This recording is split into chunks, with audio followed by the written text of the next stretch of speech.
Hello friends, welcome to my YouTube channel IAS gateways.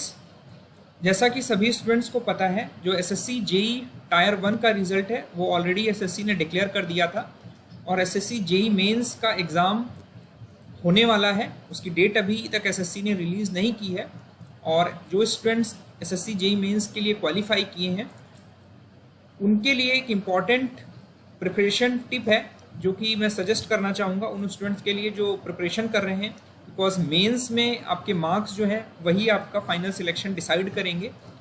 सो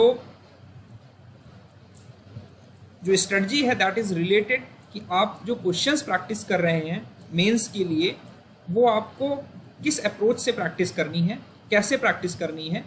तो सबसे पहले जो सिलेबस है, मान लीजिए आपके 10 सब्जेक्ट्स हैं, 12 सब्जेक्ट्स हैं, तो पहले तो आप सब्जेक्ट वाइज क्वेश्चंस प्रैक्टिस कर रहे हैं।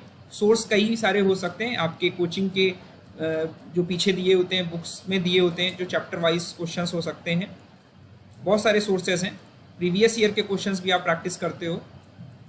तो यहाँ पे सिग्निफिकेंट ये हो जाता है कि जब आप सब्जेक्ट वाइज चीज़ें कंप्लीट कर लेते हो, सब्जेक्ट वाइज क्वेश्चंस आपने कंप्लीट कर लिया है और आपका एग्ज़ाम आने वाला है, तो जनरली आप क्या करते हो, आप ऑनलाइन टेस्ट सीरीज़ ले लेते हो और उससे प्रैक्टिस करते हो।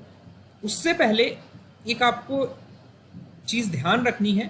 चीज़ क्या ध्यान रखनी है कि जो प्रैक्टिस कर रहे थे आपने जो भी प्रीवियस ईयर अगर क्वेश्चन आप देखो, मान लीजिए एसएससी जेई के आपने प्रीवियस ईयर सब्जेक्ट वाइज किसी भी कोचिंग की बुकलेट में सब्जेक्ट वाइज पेपर्स सॉल्व रहते हैं, तो आप क्या करते हो, एक एक क्वेश्चन सॉल्व करते जाते हो सब्जेक्ट वाइज। तो आपको एक्चुअल जो एनवायरनमेंट एग्जाम में मिलने वाला है वो नहीं मिल पाता है। पहली चीज़ तो आपको ना टाइम मैनेजमेंट की प्रैक्टिस हो पाती है और ना एक्चुअल पेपर आप कैसे अटेम्प्ट कर रहे हो उसकी भी प्रैक्टिस नहीं हो पाती।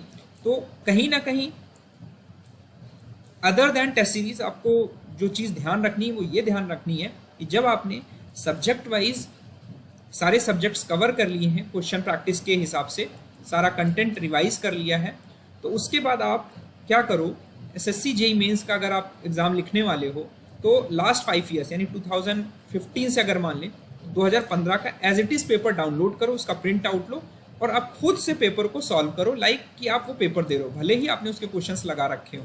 बिकॉज यहाँ पर बहुत ज़्यादा टैलेंट का खेल नहीं है एग्ज़ाम में, यहाँ पर practice is very very important और कैसे आप जो भी आपको आता है उसको कम टाइम में अच्छे से प्रेजेंट करके ज़्यादा से ज़्यादा मार्क्स ले पाते हो। ये आपकी स्ट्रेटजी, यहाँ पर यही चीज़ आपको सीखनी है।